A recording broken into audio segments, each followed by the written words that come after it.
Então nós vamos abrir a palavra de Deus em Marcos capítulo 1. Marcos capítulo 1. Nós vamos ler os versos 21 a 28. Marcos 1, 21 a 28. A cura de um endemoniado em Cafarnaum. Depois entraram em Cafarnaum e logo no sábado foi ele ensinar na sinagoga. Maravilhavam-se da sua doutrina, porque os ensinava como quem tem autoridade, não como os escribas. Não tardou que aparecesse na sinagoga um homem possesso de espírito imundo, o qual bradou: que temos nós contigo, Jesus Nazareno? Vieste para perder-nos? Bem sei quem és, o Santo de Deus. Mas Jesus o repreendeu, dizendo: cala-te e sai desse homem. Então o espírito imundo, agitando-o violentamente e bradando em alta voz, saiu dele. Todos se admiraram, a ponto de perguntarem entre si: que vem a ser isso? Uma nova doutrina? Com autoridade ele ordena aos espíritos imundos e eles lhe obedecem. Então correu célere a fama de Jesus em todas as direções, por toda a circunvizinhança da Galileia.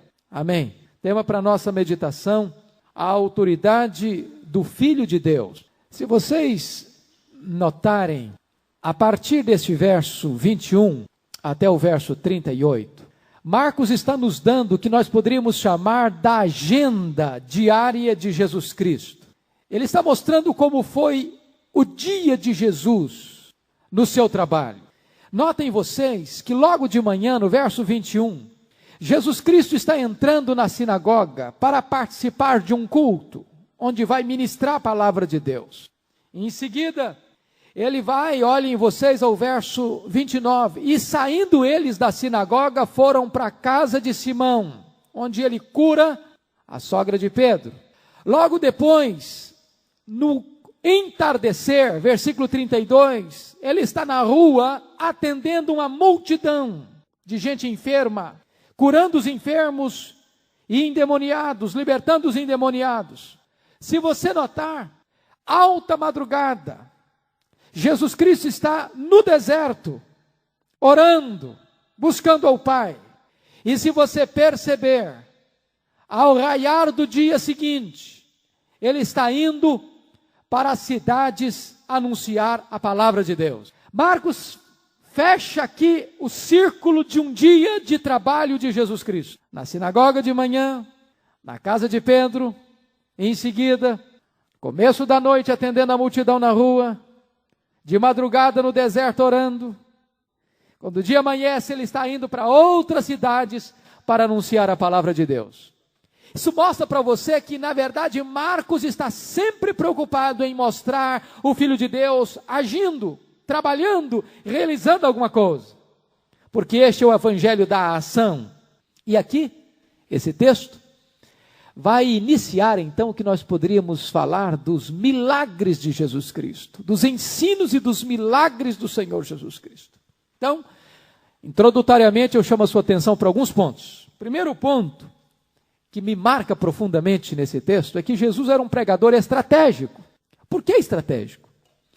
Porque embora Marcos não esteja nos relatando esse fato, mas você vai recorrer a Lucas e vai se lembrar que Jesus saiu do deserto e foi para Galileia, e na Galileia ele entrou em Nazaré. E você se lembra que em Nazaré ele pegou o rolo do livro de Isaías e disse: o Espírito do Senhor Deus está sobre mim, pelo que me ungiu para pregar, para ensinar, para libertar e para curar. E você se lembra que Jesus fechou o rolo e disse: hoje se cumpriu essa escritura. E o que é que acontece? O povo de Nazaré o persegue e o expulsa da cidade. E o que me impressiona é que Jesus não tenta permanecer num campo fechado. Jesus não insiste num campo que não é receptivo ao evangelho. Jesus Cristo, diz a Bíblia, desce para Cafarnaum. Por que Cafarnaum? Porque Cafarnaum era a mais populosa e maior cidade ao redor do lago de Genezaré, do mar da Galileia. Portanto, Jesus escolhe uma cidade estratégica para fazer dessa cidade o seu quartel-general. cidade onde morava Pedro, e cidade profundamente influenciada pelos romanos, porque estava em Cafarnaum, de certa forma, uma ponte para a soldadesca romana que vigiava toda aquela região. Uma cidade profundamente marcada pela cultura judaica e pela cultura gentia. E Jesus entende que deve permanecer aí, fazendo dessa cidade populosa o seu ponto central de evangelização na Galileia. Segundo ponto introdutório. Jesus é um pregador que usa pontes culturais e religiosas para ensinar a palavra de Deus. Veja você, logo em Marcos, aí no versículo 21, que Jesus entrou para ensinar numa sinagoga. Por que Jesus vai para uma sinagoga? O que tem a ver a sinagoga com o ministério de Jesus? Se você notar, a sinagoga foi usada no cristianismo como cabeça de ponte para a evangelização.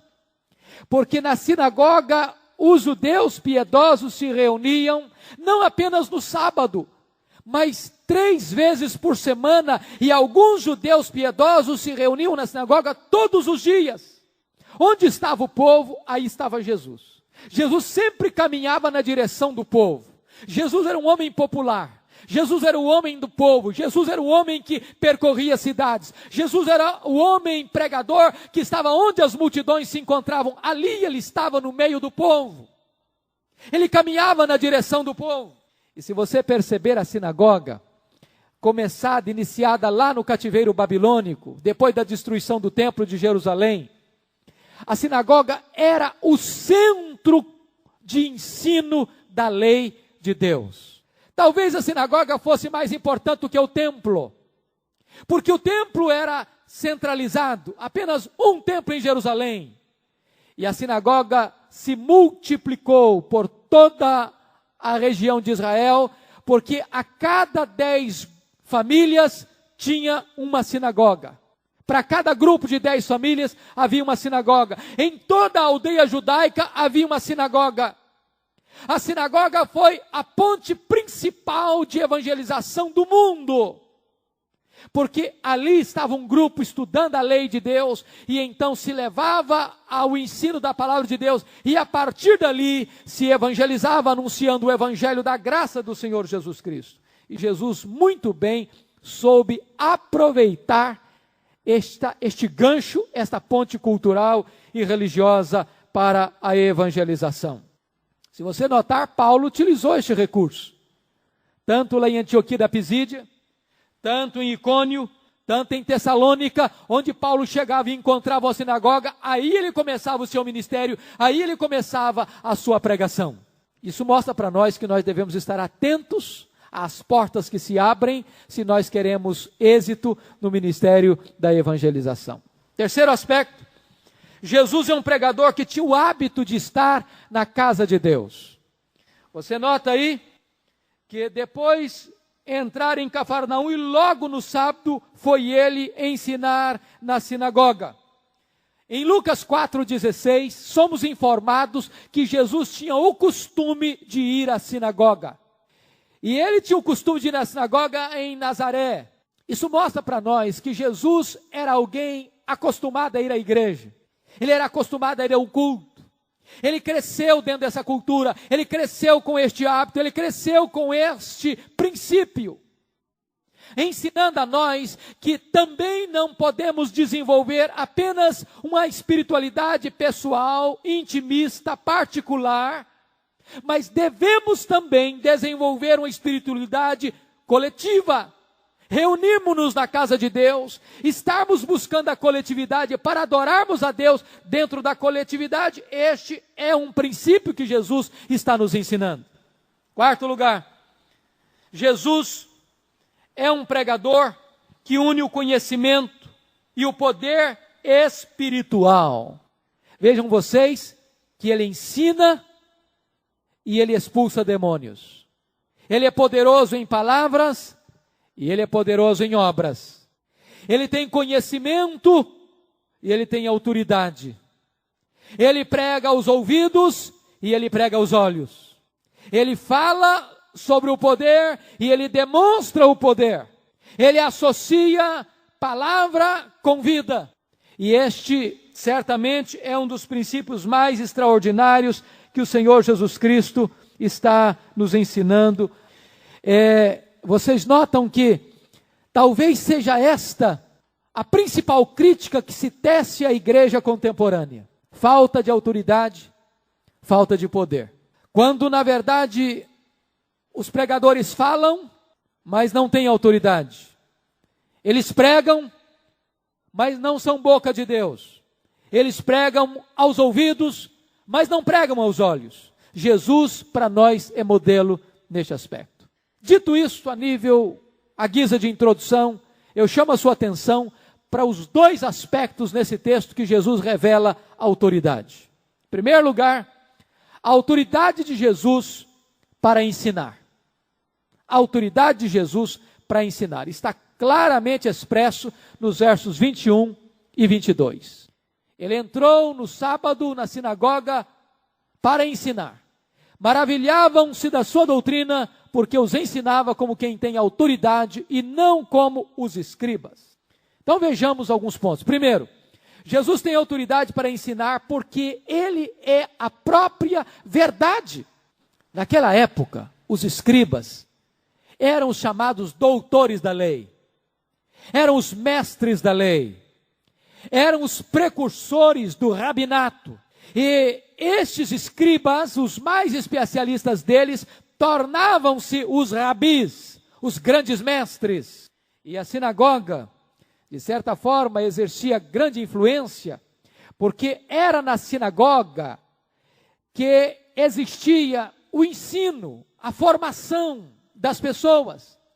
E os rabinos, então, deixavam a influência política lá para os sacerdotes, os rabinos deixavam, de certa forma, as coisas mais influentes lá para os sacerdotes no templo. Eles estavam preocupados com a formação do dia a dia, no ensino do dia a dia, na sinagoga, onde era, de certa forma, a escola, onde era, de certa forma, a base do ensino religioso do povo judaico. Mas quando um escriba ia ensinar, normalmente ele precisava citar algum outro escriba para fundamentar o seu ensino. Ele só era um escriba de valor, de reconhecimento, quando ele podia citar os grandes mestres, quando ele evocava os grandes luminares da época, os grandes mestres da época. Então alguém dizia, esse é um bom escriba, ele conhece a lei, ele conhece as legislações, ele conhece os meandros da palavra, ele cita as pessoas mais famosas. Até hoje, já pararam para perceber que os mestres gostam de citar? Então quando o camarada consegue citar muitos estudiosos, muitos mestres, muitos livros, muitas referências, muitas notas de rodapé, você fica encantado, diz, que camarada erudito, que mestre, que professor, que conhecimento. Jesus Cristo começa a ensinar, ele não cita nenhum mestre, ele não precisa evocar a autoridade de nenhum mestre, ele ensina, não precisando recorrer a nenhuma outra fonte, ele é a fonte, ele é a verdade. Ele não precisa evocar a interpretação refinada de algum estudioso erudito. Ele é a única fonte. Ele diz, eu, porém, vos digo. Ele é a própria fonte de onde emana a própria palavra de Deus. Ele é a própria palavra de Deus feito carne. Ele é a própria verdade. Ele não citava os pais, ele citava o Pai. Ele não falava como um rabino, ele falava como filho. Se você perceber, os rabinos haviam distorcido Moisés, haviam violentado a pureza e propósito da própria lei de Deus. Os rabinos acabaram transformando a religião judaica num pesado legalismo, que em vez de orientar as pessoas à verdade, levavam as pessoas para fora da verdade, em vez de libertar as pessoas, punham um pesado fardo sobre as costas das pessoas. Os rabinos e os escribas, na verdade, desculpem a expressão tão forte, demonizaram a religião. Andavam mares para tornar uma pessoa, disse Jesus, duplamente cativo de Satanás, em nome da religião. Porque usaram a religião para oprimir as pessoas, para colocarem fardo sobre as pessoas, em vez de ensiná-las e libertá-las e levá-las à salvação. Jesus Cristo, o Senhor Jesus Cristo, revela agora que Ele tem autoridade para ensinar, porque Ele é a verdade. Esta é a grande tese de Marcos. Jesus tem autoridade para ensinar, tem autoridade para curar, tem autoridade para expulsar demônios, tem autoridade sobre as leis da natureza, tem autoridade nos céus e na terra. Ele tem autoridade. Segundo ponto, que eu chamo a sua atenção. Jesus tem autoridade para ensinar, porque Ele ensina com fidelidade a palavra de Deus. Os escribas falharam em 3 áreas. Primeiro, falharam quanto ao conteúdo. Em vez de pregar a palavra de Deus, eles pregavam palavras de homens. Em vez de pregar a doutrina de Deus, eles pregavam doutrinas de homens. Eles falharam quanto ao conteúdo. Segundo, eles falharam quanto ao método. Ensinavam de forma fria, sem zelo, sem paixão, sem vibração, sem entusiasmo. Terceiro, eles falharam quanto ao propósito. Eles ensinavam com orgulho, com soberba, buscando a própria glória pessoal em vez de buscar a glória de Deus. O Senhor Jesus Cristo, como mestre, Ele vai mostrar que a palavra de Deus precisa ser ensinada sim, mas com fidelidade. Com fidelidade. E se vocês perceberem, os escribas, os que mais conheciam a lei, tornaram-se nos mais hostis inimigos de Jesus Cristo em todo o seu ministério. Se vocês notarem com mais clareza neste evangelho, das 19 vezes que os escribas são citados no evangelho de Marcos, 15 vezes, os escribas estão se enfileirando como os mais hostis inimigos de Jesus Cristo, mancomunando contra Ele, buscando de todos os meios e formas e em todos os lugares conspirarem contra Ele, pegarem no contrapé. Terceiro lugar, Jesus tem autoridade para ensinar, porque Jesus Cristo não é um alfaiate do efêmero, mas um escultor do eterno. Vejam vocês que Jesus não se apresenta neste evangelho como um mestre de banalidades. Jesus se apresenta como mestre para tocar nos aspectos mais importantes da vida, da morte e da eternidade. Os escribas, tantas vezes, ficavam muito mais atentos às filigranas, aos pontos secundários, aos pontos laterais, do que a própria essência da verdade. Por exemplo, Jesus os acusou dizendo: ai de vós, escribas e fariseus, porque dais o dízimo do endro, da hortelã e do cominho, mas negligenciais o principal da lei, a justiça, a misericórdia e a fé. Devias fazer estas coisas, se omitir aquelas. Ou seja, eles achavam o seguinte: se nós formos dizimistas, e nós o somos, eles pensavam, das coisas mínimas, da hortelã, do endro e do cominho, ou seja, das hortaliças da casa, então eles podiam, depois de dizimistas, fazerem tudo que podiam fazer, desprezando a lei, desprezando a justiça, desprezando a misericórdia, desprezando a fé. Jesus Cristo diz: vocês são hipócritas, vocês são legalistas, vocês acham que por serem dizimistas, vocês podem agora desprezar a essência do evangelho. Vocês devem ser dizimistas sim, mas vocês precisam estar atentos àquilo que é mais essencial: a justiça, a misericórdia e a fé. Se vocês notarem, Jesus Cristo disse no Sermão do Monte: se a vossa justiça não exceder em muito a dos escribas e dos fariseus, de modo algum entrareis no reino de Deus. Por que Jesus Cristo, irmãos, tinha autoridade para ensinar? Primeiro, porque o Senhor Jesus Cristo falava a verdade. Ele é a verdade. Ele diz: conhecereis a verdade, e a verdade vos libertará.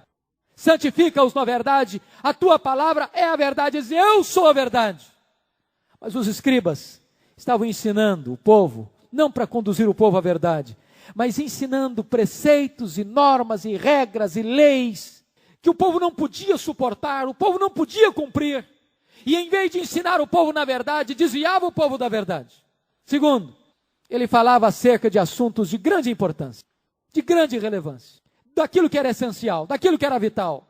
Terceiro, Jesus Cristo era o mestre supremo, que ensinava com autoridade, porque Jesus Cristo ensinava com graça, com beleza, com simplicidade, com dinamicidade, usando os recursos mais fantásticos da pedagogia para ensinar de forma mais simples as coisas mais profundas.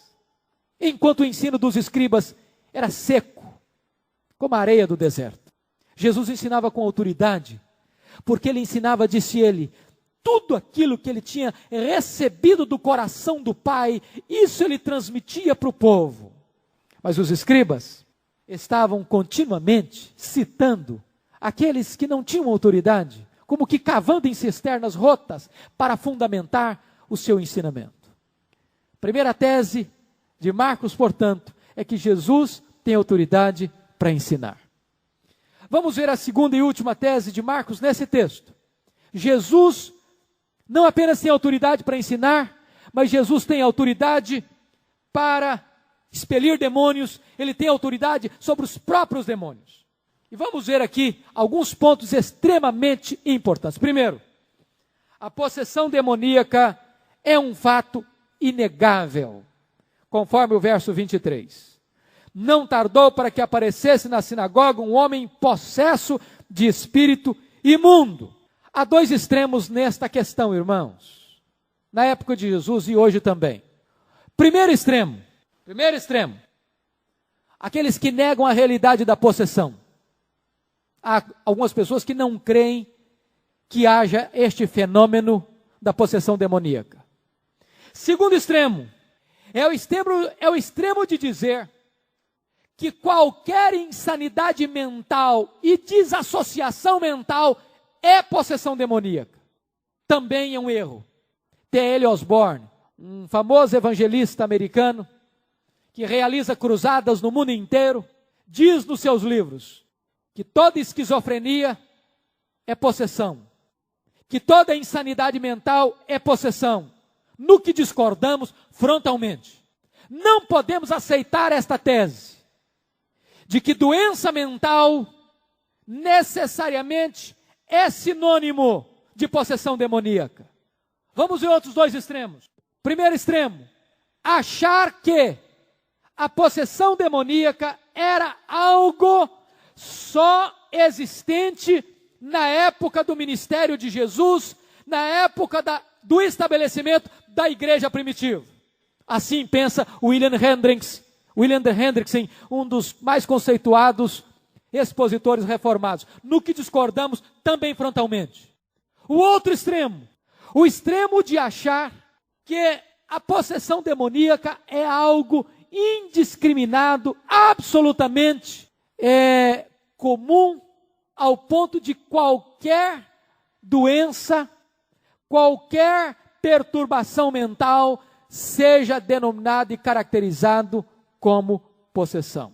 É triste ver hoje o que algumas igrejas têm ensinado e têm praticado nesta área. É triste, é lamentável. Muitas pessoas que deveriam receber o devido respeito e um tratamento clínico sério, psiquiátrico, são tratados com pessoas possessas e endemoniadas. Em nada ajuda isso. Em nada ajuda. Concordo com aquela expressão, é melhor tratar diabo de gente do que gente de diabo. Precisamos afirmar que a possessão demoníaca é um fato inegável. Um fato inegável tanto pelo ensino das Escrituras, como um fato inegável pela experiência histórica. Aqueles que negam a possessão são aqueles que talvez nunca vivenciaram este fato. Nunca tiveram um confronto com esta realidade. Por isso, tanta negação quanto a confusão acerca deste assunto não possuem fundamentação e respaldo nas Escrituras Sagradas. Segundo ponto que eu chamo a sua atenção. Na possessão, espíritos malignos assumem o controle da personalidade humana. Notem vocês, versículo 23 ainda. Não tardou para que aparecesse na sinagoga um homem possesso de espírito imundo, o qual bradou: que temos nós contigo, Jesus Nazareno? Vieste para perder-nos? Bem sei quem és, o Santo de Deus. Vejam vocês que o diabo sempre quis imitar a Deus, sempre, sempre. Porque Deus é triuno, Satanás também quer ser triuno. Por isso você vai ver essa tríade do mal, o dragão, o anticristo e o falso profeta. Porque Deus encarnou-se na pessoa do seu Filho, Deus fez carne e habitou entre nós. Satanás também vai querer criar um simulacro da encarnação, porque o anticristo vai ser uma espécie de encarnação do próprio diabo. O diabo vai dar a ele todo o seu poder, toda a sua autoridade. Porque o Filho de Deus ressuscitou dentre os mortos, o diabo também vai querer imitar isso. Porque o anticristo vai se levantar de uma ferida mortal, e os homens vão atribuir isso a uma espécie de ressurreição. Porque Deus selou o seu povo com o Espírito Santo, o diabo também vai querer imitar isso, e vai marcar e selar os seus súditos com a marca da besta. Porque Deus habita no coração dos fiéis pelo Espírito Santo, o diabo também vai querer imitar isso, e vai agir através da possessão demoníaca, entrando nas pessoas. A possessão demoníaca, portanto, é quando uma entidade maligna assume o controle da personalidade de uma pessoa, de tal maneira que essa pessoa fala e age sob o comando, sob a autoridade, sob a ação e o efeito desta entidade maligna que nela está. Notem vocês que neste homem aqui, não há apenas um demônio. Vejam vocês, não obstante o texto dizer um homem possesso de espírito imundo, mas há uma pluralidade. No verso 24, que temos nós contigo? Veja você que quem fala de dentro deste homem é uma pluralidade. Não, a pergunta não é, que tenho eu contigo? Que temos nós contigo? Certamente, havia mais do que um espírito na vida daquele homem. Você vai notar lá em Marcos capítulo 5, vai perceber lá em Marcos capítulo 5, versículo 9, que quando Jesus chega em Gadara, lá estava um homem endemoniado. E Jesus pergunta, qual é o teu nome? E qual é a resposta? Ele diz, Legião, porque somos muitos. E Legião era uma corporação romana de 6.000 homens. Havia num único homem 6.000 demônios, capazes de levar 2.000 porcos ao precipício e à morte. Irmãos, isso nos leva a parar e refletir uma coisa grave, séria hoje.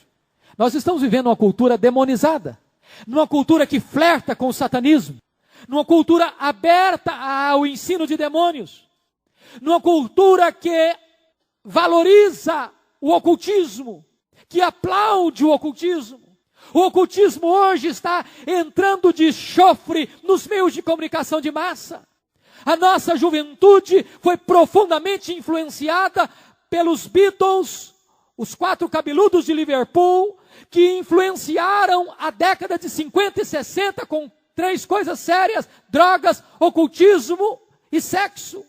A partir daí, a cultura ocidental começa como que paquerar o orientalismo tão mergulhado no ocultismo. E o ocultismo invadiu o Ocidente de uma maneira avassaladora. Se você perceber, nós estamos percebendo o seguinte, que os shopping centers, as grandes feiras, tantas vezes se tornam feiras de ocultismo. Nós estamos cada vez mais abertos, quando digo nós, a cultura ocidental está cada vez mais aberta e influenciada pelo satanismo. Se você ler Apocalipse 9, você vai notar que há uma invasão satânica na cultura, ao ponto de o abismo ser aberto, e esses gafanhotos que são demônios tornam o ar lôbrego e tão escuro ao ponto de toldar a própria luz do sol. É essa situação que estamos vivendo e que Marcos está nos anunciando aqui. Terceiro ponto que eu chamo a sua atenção. Os demônios, muitas vezes, se infiltram no meio da congregação do povo de Deus. Preste atenção nisso aqui. Havia um homem possesso dentro da sinagoga. Veja uma estratégia de Satanás aqui. Este capacho de Satanás, usando uma linguagem dos cultos afros, este aparelho, este cavalo, este instrumento, não vai para os antros do pecado, não vai para os esgotos do inferno, não vai para o submundo das trevas. Satanás envia um agente dele para a sinagoga, para a reunião do povo de Deus, para o lugar onde a família de Deus se reúne para estudar a palavra de Deus e adorar a Deus. Nós precisamos nos acautelar. É uma infantilidade, uma tolice pensar que dentro do templo nós estamos a salvo e ilesos da ação demoníaca. Porque tantas vezes este inimigo sutil e perverso se disfarça e entra dentro da comunidade do povo de Deus. Tantas vezes fica no anonimato, no meio do povo de Deus. Não é isso que Jesus Cristo disse, que enquanto os filhos do reino dormiam, o inimigo veio e semeou o joio no meio do trigal de Deus. E quando perguntaram, o que é o joio? São os filhos do maligno. O que é tremendo é que quando Jesus se manifesta, com a sua presença poderosa, os demônios não podem mais ficar no anonimato. Por isso, em quarto lugar, notem você aí, os demônios procuram levar os homens a pecarem contra Deus. Vejam vocês como é que é a definição aqui do texto. Um homem possesso de espírito imundo. A adjetivação desse espírito revela para você e para mim o propósito deste espírito. É levar as pessoas à imundícia, ao pecado, à sujeira, à maldade, à corrupção, à violência, à promiscuidade, à mentira, à hipocrisia, à vaidade, ao orgulho, à soberba, a toda sorte de coisas inconvenientes e más. Amados irmãos, vocês certamente sabem disso, de como esses espíritos imundos têm manietado pessoas, oprimido pessoas, escravizado pessoas, ao ponto de você perceber gente sendo verdadeiramente capacho do diabo. Gente que faz despachos nas ruas, nas encruzilhadas, gente que vai para cemitério, que desenterra defunto, que bebe sangue, que faz coisas absolutamente execrandas e absurdas, porque estão dominadas, estão encoleiradas, estão no cabresto de espíritos imundos. Se você perceber, nós não podemos aceitar a tese de que toda doença é provocada por Satanás, não é mesmo. Mas se você notar nos evangelhos, você vai ver algumas pessoas possessas que têm algumas características de surdez, de mudez, de cegueira, de insanidade mental. Se nós não podemos atribuir todas as doenças mentais à ação dos demônios, não podemos negar também que algumas delas são efeito direto da possessão demoníaca. O que nós não podemos é ficar nem no extremo, nem no outro. Precisamos ter discernimento espiritual para entender isso. Quinto ponto que eu chamo a sua atenção. As trevas não toleram a manifestação da luz. Versículo 23 e 24. Veja você que Jesus é a luz do mundo. Quando ele chegou, as trevas não puderam ficar mais escondidas. Os demônios não podem ficar no anonimato, onde Jesus se faz presente com a sua presença gloriosa, poderosa e manifesta. Na presença de Jesus, aquela simbiose do profano e do sagrado tem que se romper. Ou seja, onde o poder de Jesus está, não dá para o diabo ficar escondido, camuflado. E é por essa razão, meus irmãos, mais do que nunca, que nós precisamos entender a distinção, a diferença entre onipresença e presença manifesta. Todos nós sabemos a diferença. O Senhor está presente em todo o universo. Não há um centímetro de todo o cosmos onde Deus não esteja presente. Mas Deus não está presente com a sua presença manifesta em todos os lugares, em todo o tempo. Quando Deus se faz presente em forma da sua presença manifesta, é como Jacó acordando do seu sonho. O Senhor está neste lugar e eu não sabia. Quão tremendo este lugar! É a casa de Deus, é a porta do céu. Quando a pessoa vê Deus na sua glória, acontece como aconteceu com Isaías, cai-se por terra, diz, ai de mim, eu estou perdido, porque os meus olhos viram o Senhor na sua glória. Muitas vezes, irmãos, nós nos reunimos, mas falta-nos o senso desta presença gloriosa, poderosa de Deus no nosso meio. Tozer disse, talvez Tozer é um dos maiores profetas do século XX, Tozer disse que a maior necessidade da igreja é recobrar o senso da presença de Deus. Falta este senso em nós, tantas vezes, irmãos. Quantas vezes você entra no templo, mas não contempla Deus? Quantas vezes a pessoa entra no templo, mas sem nenhum temor, sem nenhuma reverência, sem nenhum senso da glória de Deus presente? Olhem para o livro de Apocalipse, leiam o livro de Apocalipse, e todas as vezes que você vê o povo tendo consciência da presença de Deus, o povo se prostra, o povo bota o rosto em terra, porque é impossível estar diante da majestade da glória de Deus, sem ser profundamente tocado por esta glória. Sexto lugar, os demônios sabem quem é Jesus. Vejam vocês, por favor, olha aí o que está escrito. O espírito imundo bradou: que temos nós contigo, Jesus Nazareno? Vieste para perder-nos? Bem sei quem és, o Santo de Deus. Vejam bem, irmãos, que esse demônio aqui conhece teologia, e teologia ortodoxa. Vejam o que eles proclamam. Primeiro, eles proclamam a humanidade de Jesus Cristo. Jesus Nazareno. Ele é homem, ele é nazareno, perfeitamente homem. Segundo, eles conhecem a divindade de Cristo, o Santo de Deus. Quando diz o Santo de Deus, esse demônio está reconhecendo que Jesus Cristo é verdadeiramente Deus. Terceiro, ele reconhece que o mesmo Jesus que é o libertador dos homens é o flagelador dos demônios. Preste atenção nisso. O mesmo Jesus que é o libertador dos homens é o flagelador dos demônios. O mesmo Jesus que traz paz e refrigério para o pecador é o Jesus que provoca terrível medo nos demônios. Você se lembra em outros lances que os demônios perguntavam: viestes para perder-nos antes do tempo? Uma coisa os demônios sabem, é que Jesus vai lançá-los no abismo, que o inferno foi feito para o diabo e seus anjos, e que no momento próprio Jesus lançará no lago do fogo o diabo e os seus anjos. O grande medo deles é que Jesus Cristo faça isso antes da hora. Viestes para perder-nos antes do tempo. Mais do que isso, quarto lugar, eles sabem que Jesus Cristo é o juiz que vai condená-los. Notem vocês que a teologia dos demônios está um pouco melhor do que a teologia dos escribas.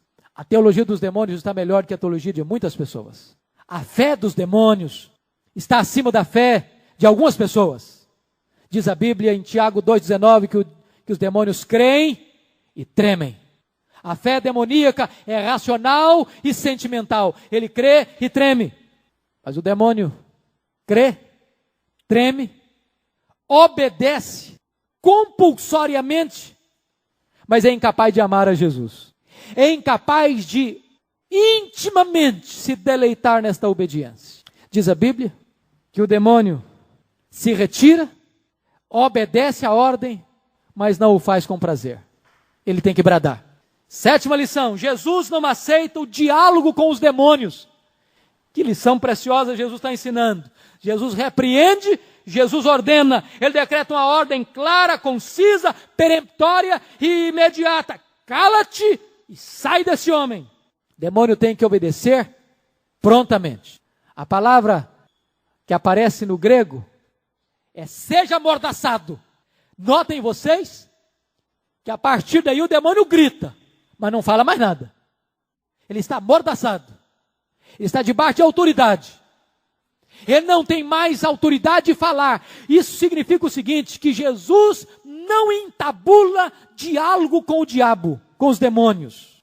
Hoje é muito comum você perceber que pessoas no processo de exorcismo entabulam verdadeiros diálogos com o diabo, com os demônios, e alguns até recebem revelações de demônios, sabendo que ele é mentiroso. Jesus não caminhou por esse caminho. Jesus não perguntou aqui o nome dele. Jesus não fez uma oração relâmpago. Jesus não ficou em êxtase. Jesus não murmurou fórmulas mágicas. Jesus não usou objetos como os exorcistas judaicos. Jesus não usou raízes medicinais nem vapores anestésicos. Jesus deu uma ordem nua e crua: cala-te e sai deste homem. Mas, meus irmãos, finalmente, em último lugar, Jesus não aceita o testemunho dos demônios. Jesus mandou ele calar. Ele já tinha dito algumas coisas ortodoxas. Tinha reconhecido que Jesus era o Nazareno, tinha reconhecido que Jesus era o Santo de Deus, tinha reconhecido que Jesus era o juiz, mas Jesus não permitiu que ele falasse, porque Jesus não quer, não precisa do testemunho dos demônios para tornar-se conhecido entre o povo. Jesus não aceita testemunho de demônios. Nem Paulo aceitou, lembram? Lá em Filipos, quando aquela menina endemoniada de um espírito de adivinhação andava atrás de Paulo dizendo: estes homens que estão anunciando a vocês o evangelho são santos homens de Deus. Falando coisa certa, eles eram homens de Deus e estavam anunciando o evangelho. O que Paulo distinguiu é que aquela moça estava falando isso por procedência maligna. E diz a Bíblia que Paulo se indignou e repreendeu aquele espírito, porque Paulo também não aceitava testemunho de demônios. Nós temos que ter discernimento espiritual para saber de onde procedem determinados elogios, se de Deus ou se dos demônios. Quero concluir. Primeiro aspecto na minha conclusão, queridos, é que versículo 27, olhem aí, todos se admiravam a ponto de perguntarem entre si: que vem a ser isto? Uma nova doutrina? Com autoridade ele ordena aos espíritos imundos e eles lhe obedecem. A autoridade de Jesus produz espanto entre os homens e derrota entre os demônios. Jesus aqui provoca verdadeiro espanto. Essa palavra aqui, que aparece no verso 27, admiraram, traz a ideia de ficaram pasmos. A ideia não é nem aquela de admirado no sentido de dando glória a Deus, não. Ficaram admirados no sentido de perguntar um para os outros: o que está acontecendo? O que é isso? É aquela admiração de confusão entre as pessoas, de perguntar uma entre as outras o que está havendo. Se você notar, o ponto básico aí é a autoridade de Jesus para ensinar e para fazer, em palavras e em obras. O Senhor Jesus tem toda a autoridade. Satanás teve que reconhecer isso. Lá no deserto, ele precisou bater em retirada. Jesus o venceu com a espada da palavra. Os demônios têm que reconhecer isso e bater em retirada. A natureza tem que reconhecer a natureza de Jesus e obedecer à sua ordem. O mar e o vento. Os discípulos de Jesus têm que reconhecer a sua autoridade. E largaram redes, e largaram empresa, e largaram família, e seguiram a Jesus. Os inimigos tiveram que reconhecer isso. Muitas vezes tiveram que ficar calados diante da autoridade de Jesus, e eles disseram: nunca ninguém falou como este homem. As próprias obras de Jesus davam testemunho da sua autoridade. E o próprio Pai testemunhou isso. Este é o meu filho, o meu escolhido. Nele eu me comprazo. Segundo, a autoridade de Jesus espalha-se entre os homens. Entre os homens. Versículo 28 nos diz assim: então correu célere a fama de Jesus em todas as direções, por toda a circunvizinhança da Galileia. A fama de Jesus não podia ficar dentro de uma sinagoga, não podia ficar dentro de uma cidade, não podia ficar dentro de um país. Jesus tem todo o poder e tem toda a autoridade no céu, na terra e debaixo da terra. Jesus é conhecido no céu, na terra e no inferno. Diz Atos 19, que os demônios disseram: nós sabemos quem é Paulo e nós sabemos quem é Jesus. Jesus é conhecido também no inferno e temido lá também. E eu termino com 3 lições práticas, então, desse texto.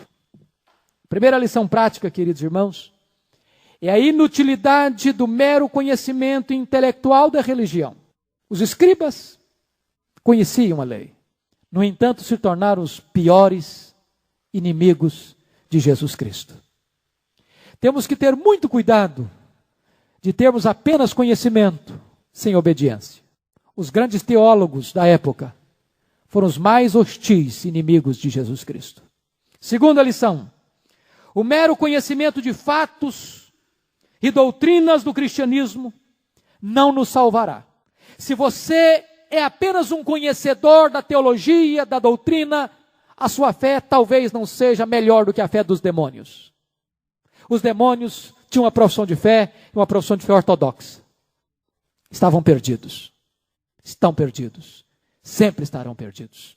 Terceiro, precisamos nos certificar de que a nossa fé é uma fé tanto do coração quanto da cabeça. É preciso conhecer a verdade, amar a verdade, ser transformado por esta verdade e obedecer esta verdade. Precisamos nos deleitar em Deus, mais do que conhecer a verdade de Deus. Precisamos adorar a Deus, mais do que saber a verdade de Deus. Precisamos nos prostrar aos pés daquele que é o Senhor dos céus e da terra, daquele que tem autoridade para ensinar e para fazer. Que Ele nos abençoe, que Ele nos fortaleça nesta noite, em nome de Jesus. Amém.